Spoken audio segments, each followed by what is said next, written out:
ایک صحابی نے کسی کے کان میں کیا پڑھا؟ افحسبتم انما خلقناکم عبثا وانکم الینا لا ترجعون، یہ پڑھ کر دم فرمایا۔ آپ علیہ السلام نے پوچھا کیا پڑھا؟ فرمایا یا رسول اللہ یہ آیات پڑھی ہے۔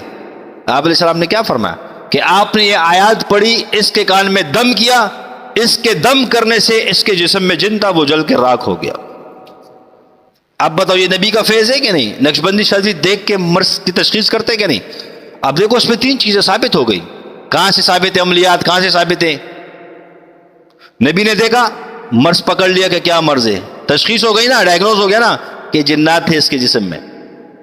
جنات کا جسم میں داخل ہونا، حلول کرنا بھی ثابت ہو گیا، جنات بھی ثابت ہو گئے، اور جنات کا جلنا بھی ثابت ہو گیا، دم بھی ثابت ہو گیا۔ آپ علیہ الصلوۃ والسلام خود دم نہیں فرماتے، جب کسی کو دعوت دینے جاتے، بیمار کی عیادت کرنے جاتے، دم کرتے تھے۔ اور تمہیں کہاں سے عملیات چاہیے؟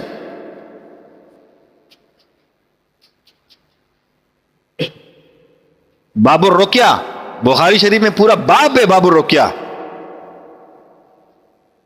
صحابی نے جو دم کیا، بکریاں لی، اس میں آپ علیہ السلام کا حصہ نکلا، یہ روایات کہاں جائیں گی ساری چیزیں؟